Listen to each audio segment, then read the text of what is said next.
আসসালামু আলাইকুম। আমি তানিয়া ইয়াসমিন। আমি অপর্ণা বর্মার লাইফ অ্যান্ড ক্যারিয়ার কোচ কাউন্সিলের একজন সদস্য। দিদির কাছ থেকে আমি আসলে আমার মেন্টরশিপ গ্রহণ করছিলাম গত নভেম্বরে। তো সবাই আসলে দিদির সাথে যোগাযোগ যে কারণে করে ক্যারিয়ার উন্নতির জন্য। আমিও আসলে করছিলাম, কিন্তু দিদির কাছ থেকে যেটা হয়েছে, আমি ক্যারিয়ার কাউন্সিলিংয়ের জন্য না, আমি আসলে মেন্টাল কাউন্সিলিংটা বেশি নিয়েছিলাম।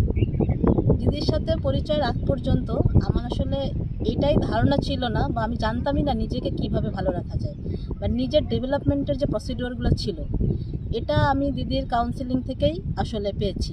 তো আমি দিদির সাথে যখন কথা বলতাম, তখন আমার মেইন ফোকাস ছিল আসলে আমার পার্সোনাল প্রবলেমগুলো দিদির সাথে শেয়ার করা।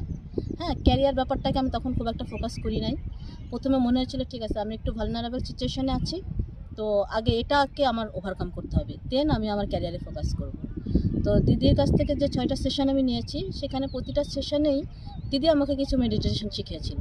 যে মেডিটেশনগুলোর মূল থিমই ছিল নিজেকে কিভাবে ডেভেলপ করা যায়, নিজেকে কিভাবে ফোকাস করা যায়, নিজেকে কিভাবে ভালোবাসা যায়।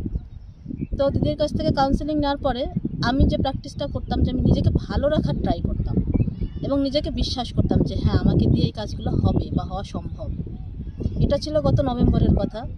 তো এভাবে করে আস্তে আস্তে আমি দিদির কথা মতোই কাউন্সিলিং নিয়ে আস্তে আস্তে আমাকে নিজেকে ডেভেলপ করতেছিলাম, এবং সাথে সাথে আমি আসলে জব ট্রাই করতেছিলাম। তো জব ট্রাই যেহেতু করতেছিলাম, প্রথম 2-3 মাসে আসলে খুব ভালো একটা রেসপন্স পাচ্ছিলাম না, এই জন্য কিছুটা আপসেটও হয়ে পড়তেছিলাম। কিন্তু দিদি আমাকে এটা বিলিভ করতে শেখাইছে যে আপসেট হয়ে না, যে কোনো কিছু হবে, একটু সময় নাও, তুমি শুধু চেষ্টা করো। তো আসলে সত্যি এই যে নভেম্বর থেকে শুরু করে আমার জার্নিটা, জানুয়ারি লাস্টের দিকে এসে যেটা হয়েছে, আমার খুব ভালো একটা জব হচ্ছে, এবং যেটা আমার আনএক্সপেক্টেড।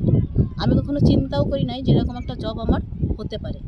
শুধুমাত্র দিদিই আমার উপর ভরসা করছিল যে তানিয়া, আপনি এই জবটা, মানে আপনার জন্য ভালো জব আসছে এবং আপনি পাবেন, শুধু আপনি চেষ্টা করে যান আর নিজের উপর বিশ্বাস রাখেন। সত্যি কথা, আমি নিজেও নিজেরতে কখনো এইভাবে বিশ্বাস করি নাই যে আমাকে তার এত ভালো কিছু হতে পারে। এটা শুধু অপর্ণা দিয়ে আমার উপরে বিশ্বাস রাখছিল, এবং আমার মনে হয় সামহাও দিদির সব গাইডলাইনগুলো ফলো করার ফলেই যে আজকের যে একটা অবস্থায়, এটা আমি আসতে পারছি। তো সব কিছু মিলায়ে আসলে দিদির উপর অনেক কৃতজ্ঞতা, দিদির জন্য অনেক ভালোবাসা। এবং আজকে আমি যতটুকু ডেভেলপ করতে পারছি নিজেকে, বা যে অবস্থানে এসে দাঁড়াইছি, আমার মনে হয় এই পুরো কৃতিত্বটা আমার না, দিদির।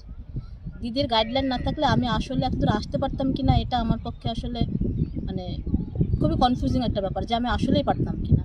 তো ধন্যবাদ দিদিকে, দিদির জন্য অনেক ভালোবাসা। দিদি, আপনি ভালো থাকবেন, আমাদেরকে ভালো রাখবেন, এবং সব সময় আমাদের মাথার উপরে থাকবেন। আসসালামু আলাইকুম।